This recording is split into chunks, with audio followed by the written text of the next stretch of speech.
I'm really delighted to begin our evening program and welcome you to the celebration of this year's NatureServe Conservation Awardee, Dr. Jane Lubchenco. I'm so happy to share with you my excitement at being able to honor Dr. Lubchenco this evening. We really are deeply grateful for the work that she's done. She's been a steadfast leader in promoting good science as the wellspring of good policy, and she's a committed advocate for empowering scientists to communicate unadulterated science to policymakers, the media, and the public. The NatureServe Conservation Award is only one of many accolades in her long and distinguished career, a career that builds on decades of research and scientific leadership that has cemented her standing as one of the world's most prominent marine ecologists. Jane's commitment to conservation began when she was a young Coloradoan who fell in love with marine biology during a summer spent at the Woods Hole Conservation Research Center. And that experience launched her into a postgraduate career where some of her groundbreaking studies, particularly in the ecology of algae and seaweed, have become real standards in the ecological literature with hundreds of citations. From there, her work only gained influence and her career hit full stride. She became the first female president of the International Council for Science, the president of the Ecological Society of America. She served 2 terms on the National Science Board, and she became the president of the American Association for the Advancement of Science, a platform from which she called on the scientific community to meet its obligation to society and to really discover, not only to discover new insights, but also to deliver that knowledge to a broad and really public audience. Jane went on to create 3 organizations that have been devoted to that cause. Just before the turn of the millennium, she founded both the Aldo Leopold Leadership Program and the Communication Partnership for Science and the Sea, also known as COMPASS, that trains scientists to communicate their research to the widest possible audience. And then in 2007, she helped create Climate Central, a nonprofit built to convey the science of climate change in terms that are relevant to a general audience, a nonpartisan, science-based approach that has special resonance with our mission here at NatureServe. And then came her decision to follow the president's call to join his science dream team. When Jane took the reins of the National Oceanic and Atmospheric Administration, NOAA is what we usually say, in March 2009, she was the first woman to hold that post. The challenges in leading such a complex agency were many, and it has nearly 13,000 employees overseeing everything from the ocean floor to the skies above. And Jane's 4-year helm at NOAA was not without its controversy. But she forged ahead with resolve, always focusing on science as the beacon that would steer the agency to safer waters. That resolve was memorably on display in the spring and summer of 2010 when the Deepwater Horizon oil rig exploded in the Gulf of Mexico, unleashing the single most devastating oil spill that's ever occurred in the U.S. The devastation was both ecological and economic, and it developed into a months-long crisis that demanded really decisive action, but also a deliberative approach, a really big tension between those two approaches. And throughout the turmoil, Jane vigorously defended science as the linchpin of the government's response. Jane also brought focus to the disarray of our nation's fisheries, where she faced a legacy of distrust among the many separate factions and interests that are often at deep odds with each other. She pushed through reforms that helped reduce overfishing in U.S. waters and also on the high seas. And with similar determination, she brought the government's weight to bear on helping to protect Arctic resources and beginning to address ocean acidification. And finally, less heralded, but of special significance to our community, she steered NOAA towards its first scientific integrity policy, a reform that ushered in a broader push for returning science to its rightful place. NOAA's scientific integrity policy is the first of its kind at the federal level, and it forbids the suppression, distortion, or misuse of science and encourages scientists to freely engage with the public. It's that primacy of science for which we are so grateful and for which we are honoring Jane Lubchenco this evening.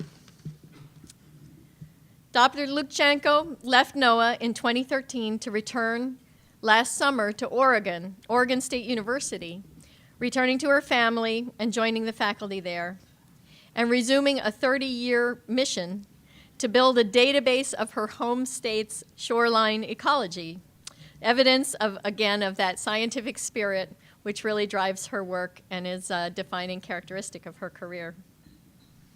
So it is perhaps fitting that someone so dedicated to aquatic research has found so many successes because of her ability to build bridges. Bridges between inquisitive researchers, stressed out policymakers, and a public unaware of the enormous stakes that our society has created by rolling the dice on the future of our oceans. That speaks volumes for the strength of her scientific integrity and her devotion for making a difference, to bringing together diverse groups while maintaining science as the touchstone for decision-making and policy-making. In that vein, we're honored to add Jane's name to our eminently distinguished list of NatureServe's Conservation Award recipients because of hers is a legacy that we really believe will gain increasing influence as future generations and researchers more fully embrace the responsibility we have for informing society with science. And so it is my deep and distinct pleasure to honor Jane Lubchenco this evening on behalf of NatureServe with the 2014 NatureServe Conservation Award. Please join me in honoring Jane Lubchenco.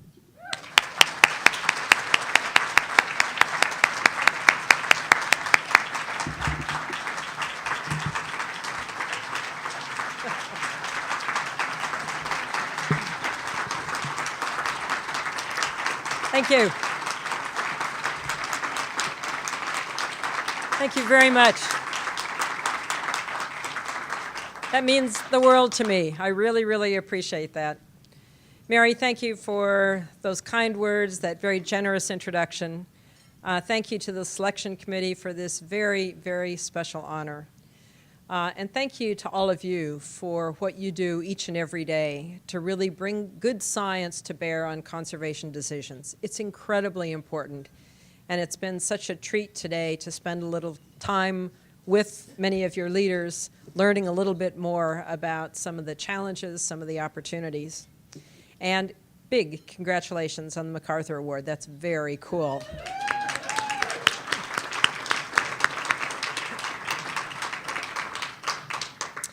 Like many of you, I've worked at the intersections of science and public understanding and science and policy.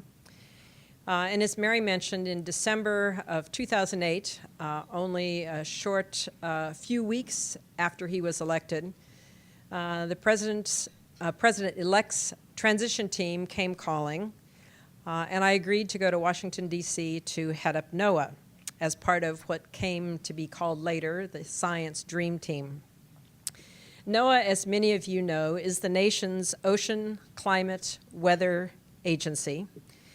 It provides the basic weather information that all weather forecasters depend upon, and NOAA is the official source of all the weather disaster warnings, be it blizzards, tornadoes, tsunamis, hurricanes, floods, etc. NOAA also keeps all the official climate records and leads the nation's climate assessments, the next one of which is going to be out probably the end of this month or early May, so stay tuned for that. NOAA manages fisheries and is the steward of healthy oceans and federal waters and partners with states on coastal issues. And of course, all of that depends intimately on good science and good partnerships. As Mary mentioned, there are nearly 13,000 employees at NOAA. The budget is $4 to $5 billion, so it's a pretty robust, impressive agency. I said yes to the President's call in part because it was an opportunity to actually make policy, not just recommend policy.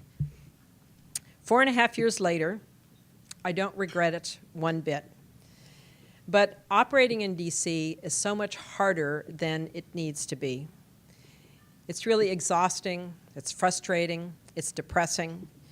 But that said, it is possible to get good things done, and it can be very rewarding. I'm immensely proud of all that we were able to accomplish. And I was continually impressed with the dedication and caliber of the governmental employees at NOAA, and frustrated by how little respect or appreciation they receive for doing amazing work day in and day out, despite no pay raises, furloughs, government shutdowns, and continual harassment and criticism by some members of Congress. So tonight, I want to spend a little bit of time giving you some insight into some of the lessons that I learned about communicating science and using science to provide the basis for conservation and management decisions. Turns out that my background as a marine biologist was actually really good training for the rough and tumble world of politics in DC. I already knew, for example, how to swim with sharks. Seriously, though, much of the communication that happens in DC is not verbal communication. And just like when you are diving with sharks, being able to interpret body language and context is actually really useful. What was it like? Many of you have asked me. How does Washington really work, or does it? How is science used and perceived in DC? And what is happening with our oceans, our climate, our weather, et cetera? So to give you an in-depth answer would require a lot more time than we have. So what I've decided to do tonight is to take you on a very quick virtual field trip to Washington, D.C. Now, one of the first things that you know if you spend time in D.C. is that the way people communicate with one another is to tell stories. Presidents, elected members of Congress, all tell stories to illustrate a particular point. Social scientists tell us that stories are sticky. People remember them. And so in the spirit of DC, I'm going to tell you a series of 7 short stories to give you some sense of both what happened and how it played out, but also tease out from that some of the lessons learned about that I think is relevant to the world that you all live in. First, though, I need to give you a little bit of context. And I have to preface this by saying that my now 3-year-old granddaughter, when she was 2.5, gave a keen appreciation for the importance of context. Her parents had been telling her that some behaviors are okay in some circumstances, not in others, and they had used the word context and were describing to her what context means. She happened to be in the elevator with her mom, and a man on the elevator said, "Damn." And Elin looked at her mommy and she said, "Mommy, why'd that man say damn?" As her mom was trying to think about, how do I explain cussing to a 2.5-year-old, Elin said, "Mommy, maybe you need more context to understand why he say damn." So, heeding her advice, here's a little context for the stories that I'm going to tell you. Some of the challenges that we faced were a dysfunctional Congress, super partisan legislation light, the economy in a tailspin, very serious politicization of climate science, the Gulf oil spill disaster, a legacy weather satellite program that was just in shambles, but critically important to fix, and the most extreme weather in any 4 years in U.S. history as far as our records go. We had 770 tornadoes, 70 Atlantic hurricanes, including Irene, Isaac, and Sandy, 6 major floods, 3 tsunamis, historic drought, prolonged heat waves and wildfires, and record snowfall and blizzards. So every single possible category of weather, we broke records. Just managing all of that could have driven our whole team absolutely crazy. But amazingly enough, we were able to actually get a number of important things done. Here are 7 that I would highlight for you just very briefly. 1, as Mary mentioned, we strengthened science at NOAA and now have policies in place to protect the integrity of science so it can no longer be suppressed, distorted, manipulated, or cherry-picked. And under the policy, scientists at NOAA are free to talk to the media without going through a gatekeeper. 2, we helped establish the nation's first national ocean policy that puts stewardship of our oceans and coasts front and center, and that promotes regional and ecosystem-based approaches. 3, we turned the corner in ending overfishing in U.S. waters and are aligning economic and conservation incentives in ways that are truly transforming U.S. fisheries. 4, we fixed that vital weather satellite program that was a national embarrassment. 5, we designed and conducted the most ambitious national climate assessment ever, setting up regional climate centers. We stood up to climate skeptics on the Hill and vastly expanded the suite of climate services that NOAA provides to the nation. 6, we accurately forecast the unusually volatile and extreme weather that occurred, saving countless lives and much more. And we modernized the radar systems used to produce local weather forecasts. And finally, we strengthened our understanding of ocean acidification, climate change, and preparedness for climate change. These are individually and collectively substantial accomplishments. We were not able to do everything I had hoped. We were not allowed to establish the National Climate Service. We could not make as much progress as I think is needed on international fisheries, or grow the extramural research, education, and ocean and coastal budgets as much as I had hoped. Nonetheless, I'm really, really proud of everything that we were able to do, especially in light of those very significant challenges that we faced. So with that as context, let me jump into a few stories for you. Story number 1 is about getting things done in D.C. is about relationships, not just politics. There are lots of politics, but the way through that is often through relationships. John Holdren, who is the President's Science Advisor, and I were nominated on the same day by the President, and we went through our confirmation hearing together, joined at the hip, as John says. But the two of us had very different experiences in that confirmation hearing and thereafter, in part because we had different coaches. My coach was spectacular, and she said, Jane, you need to go do a meet and greets with every single one of the people on the committee.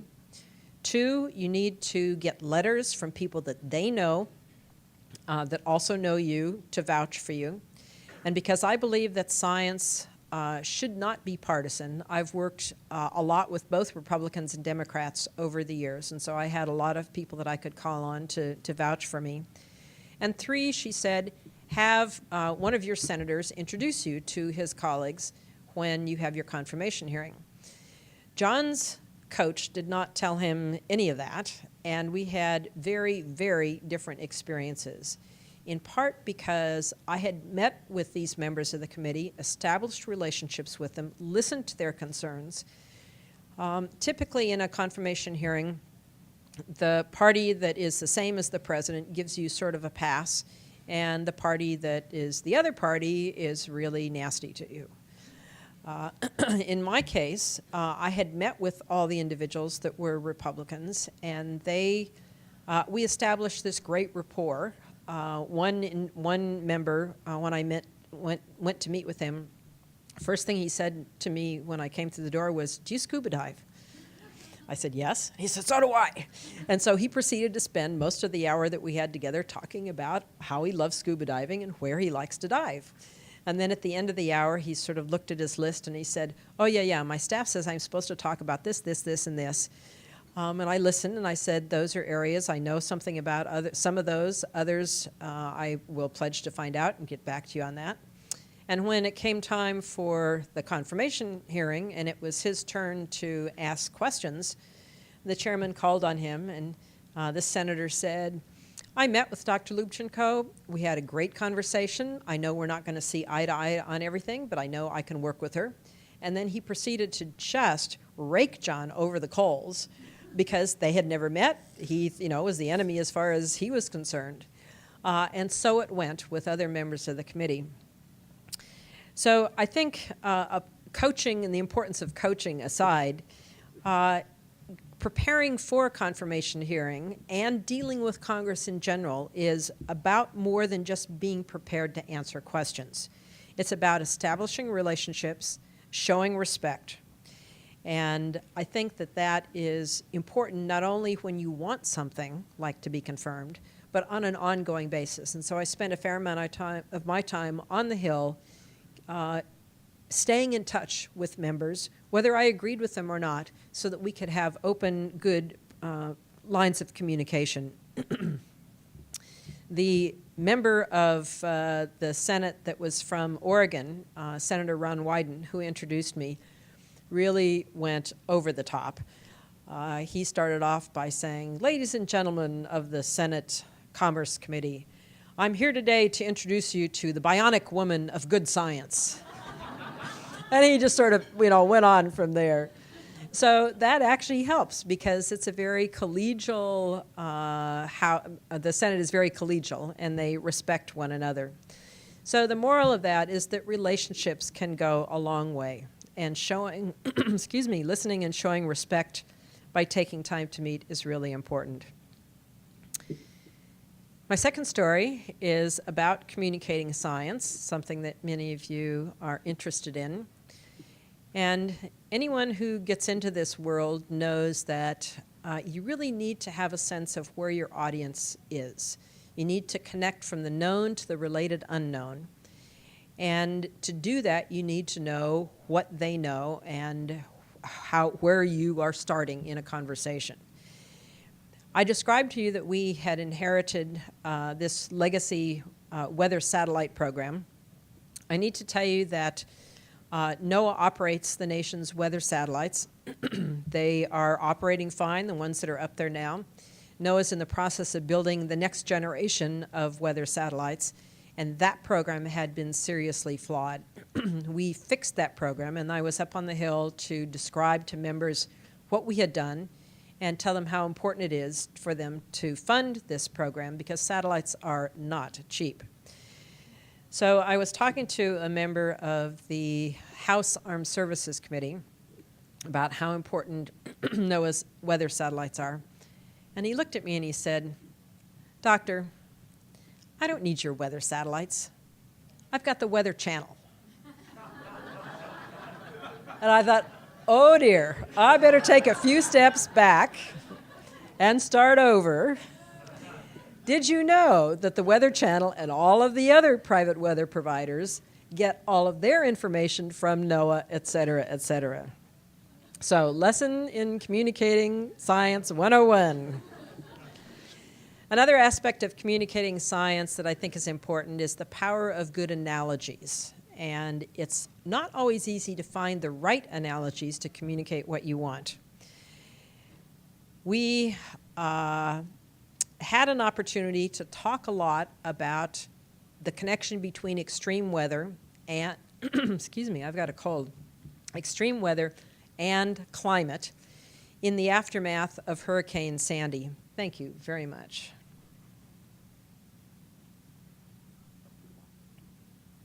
I have to put it up here, sorry. This is sloping. We communicate, is that right in your way? I'll get it out of the way there. Sam, are you okay? That's better. Okay. See if I can keep from dumping it on me. Sandy was an immense hurricane, and it behaved in very atypical fashion for a hurricane, doing this left-hand hook into right between New York and New Jersey. And because of the size of Sandy, it did a huge amount of damage, both the size and the power. Now, it is absolutely true that much of the damage of Sandy was because of storm surge, and storm surge was made much worse because of sea level rise. So there's no doubt but that there is a climate signal in the damage that Sandy created. However, when a lot of people were asking questions about Sandy, that's not what they were asking. They were really asking, is this a harbinger of things to come? How much of the size and the power of Sandy can we attribute to climate change? And I think that a good way to answer that and other questions that people have about attribution is not to say the typical thing that many scientists say, which is, gee, we can't attribute any particular event to climate change, but the pattern that we're seeing is consistent with it, which leaves people in a very unsatisfied mode, even though it's, for the most part, true. But I found an analogy to be a useful way of talking about the very same thing, and that helps people better understand what attribution is all about. This is an analogy with baseball, and it is as follows. If a baseball player starts taking steroids, the chance of his hitting a lot more home runs increases dramatically, and the chance of hitting some really big homers increases. That doesn't mean that you can point to any particular home run and say, aha, that home run is because he's taking steroids. But the pattern that you're seeing is attributable to steroids. And by analogy, I think what we are seeing is weather on steroids, weather on climate steroids. So I think finding analogies to talk about the phenomena that we are seeing in ways that connect something that is being questioned to something that is understood a little bit better is a very powerful way of providing information to people. The second story about climate that I have for you really goes to the point of the difference that's playing out in this country, the difference in the dialogue between what's happening in Washington, D.C. versus what's happening in states and regions of the country. The Western Governors are one of the Western Governors Association is one of the governors' associations. Western governors had come to NOAA a number of years ago and said, drought is killing us. Can't you please provide information that would help us understand what's likely the next couple of months to a year out? NOAA worked with other agencies to create the National Integrated Drought Information System, or NIDIS, and to create the Drought Monitor, which has actually been really, really useful for Western states. Western governors came back to NOAA and said, this was so helpful. Would you sign an MOU with us to create a broader suite of climate services for us? We said, sure. Worked out the legal details. I went out to the Western Governors Association meeting to sign the MOU and stood with the governors who had approved this and at a press conference answered questions. And standing next to me at the press conference was a governor who has publicly said climate change doesn't happen. And so when this was all over, I went up to him and I said, Governor, you have a very public position of denying climate. How can you reconcile that position with your voting for and your being a spokesperson for this MOU? And he said, oh, that's actually very simple. I don't care if we call it climate or long-term weather. I don't care what it's called. I need information to plan, which I thought was really interesting because it's not what you hear coming out of Washington, D.C. Information to plan, which is what many of you are all about, is actually valued and can be divorced from some of the political overtones that at least are rampant, in particular in Washington, although not exclusively. One other quick story about the Gulf oil spill, which was simultaneously a major environmental, social, and economic disaster, and a major communications challenge. I was one of the 6 principals that met on a daily basis to coordinate the government's response to the spill. Fortunately, most of us had worked closely together before the spill happened in creating the National Ocean Policy. And as Thad Allen famously said later, a crisis is not the time to start exchanging business cards. And fortunately, we were able to just get to work together because we had known each other and knew what each other's strengths and weaknesses were. Partway into the spill, the president asked the vice president to go down to the Gulf and meet with fishermen and talk to them about what the government was doing, what we knew, what we didn't know, and to listen to their concerns. The vice president said, "I'm happy to, but I don't know a lot about fisheries. I need somebody to bring me up to speed on what we're doing." His team asked the NOAA team if I would be willing to go with him. I had not worked with him prior to this. I flew on Air Force 2 with the vice president down to the Gulf, and I was briefing him on a variety of things. For example, explaining that the toxins in oil can be metabolized by fish. They can cleanse themselves of the toxins. That shrimp and crabs can also process the toxins, but not as quickly as can fish, and that other kinds of seafood, like oysters, can't process it at all. So once they're contaminated forever.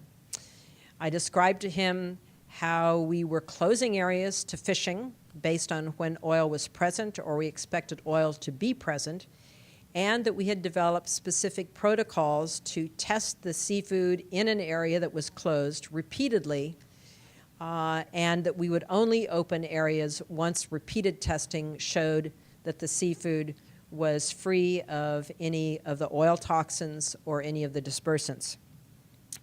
Partway through this description, the vice president stopped me and he said, "Now wait a minute, I thought you were a scientist." I thought, "I am." I said, "I am." And he said, "But I just understood everything you said." And I thought, wow, is that a condemnation of scientists that have briefed him? You know, here is an individual who is very distinguished, has had a long political career. I'm sure he's been briefed by hundreds of scientists, and yet his impression of science is that he can't understand us. So this really reinforces my call to other scientists to learn to become bilingual, to be able to speak the language of science to scientists and speak the language of lay people to non-scientists. Not always an easy thing to do, but something we can all strive for. Finally, we made a lot of progress in ocean stewardship issues, helping to end overfishing in U.S. waters, achieving a major milestone and having fishery management plans in place for every one of the federally managed fisheries. We have now had 32 stocks that had been seriously depleted. Those have been rebuilt since the year 2000. And we're transforming a lot of fisheries to a new type of fishery management that is rights-based and that aligns conservation and economic incentives, aligns short-term and long-term incentives, and is truly transforming fisheries.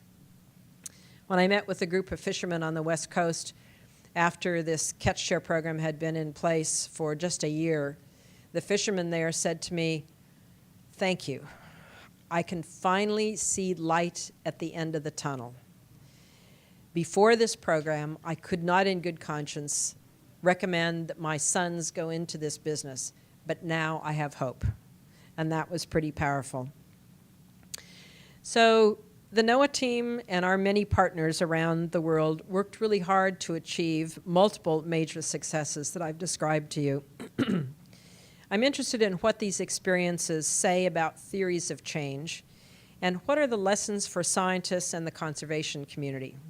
Here's some preliminary thoughts for all of you based on some of those experiences. The arenas in which we made progress were those where we launched efforts very early on because progress takes time. 2, we had strong partners inside and outside the government and bipartisan support. 3, we were persistent but flexible.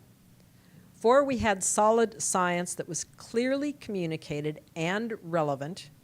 And 5, and very importantly, where we could change incentives. Good science, I would suggest, is critical but not sufficient. Good science, good diplomacy, good partners, and having the right incentives are the key ingredients. So the stories that I shared with you include getting things done in DC is about relationships, not just politics. 2, member of Congress to Jane, I don't need your weather satellites. I've got the Weather Channel. 3, the power of good analogies, weather on steroids. 4, Western governor to Jane, I don't care if we call it climate or long-term weather or what. I just need information to plan. Vice President to Jane, hey, wait a minute, I thought you were a scientist. And a fisherman to Jane, I can finally see the light at the end of the tunnel. So let me end with one short story about my first day on the job. When you are nominated for a position that has to be Senate confirmed, you do nothing that assumes that you're going to be confirmed. You don't want to send the wrong signals to Congress. And so I had not gone into the NOAA building. I had not interacted with NOAA staff. So after I was confirmed, my first day on the job, I was walking around my brand new to me office, opening cupboards, doors, seeing what was where. I opened the door to a semi-private bathroom, and there on the floor was a rat, a Norway rat, a large Norway rat, body this big, tail that big, and it was wet.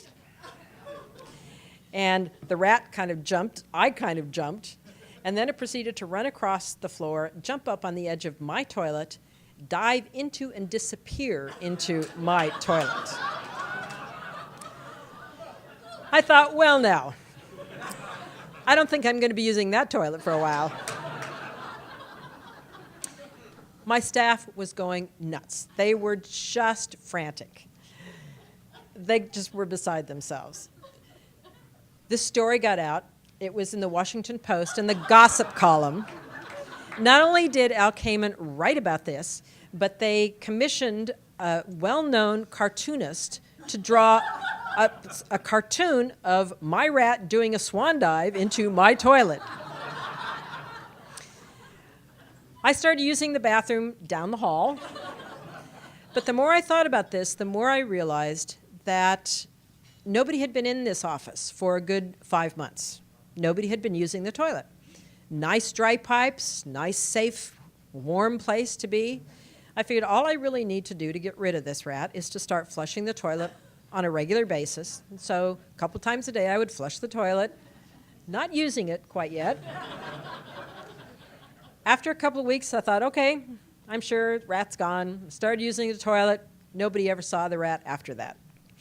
And my staff said, nobody but a biologist, nobody but a scientist would think so logically about that and solve the problem. So final thoughts for those of you inside and outside government. Please tell your government employees that you value them and support them and work with them. 2, figure out how to communicate science effectively. 3, help create a safe space for government to act. Building momentum, creating a diverse base of constituents, establishing innovative pilot efforts are all really good ways to create that safe space. 4, identify ways to change incentives, because often that is the real impediment. And 5, recognize that change is episodic and often happens suddenly when either people or events provide the right catalyst. So be patient, but also be prepared to trigger or seize the moment. Science does make it into policy, but progress is episodic. It requires sustained and savvy engagement. Science is critical, but it's not sufficient. Relationships, partners, diplomacy, changing incentives, and having the right people or events that catalyze change are all part of the equation. So there you have one scientist's view of the science policy interface in DC, from the silly to the sublime, from sharks to rats. Thank you very much.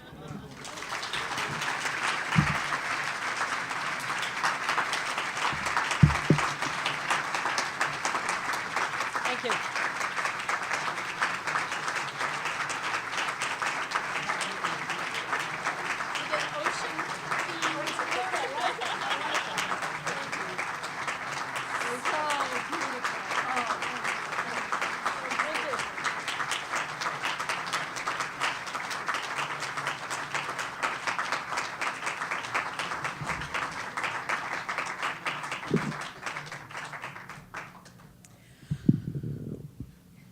It's so much fun to be the president of NatureServe.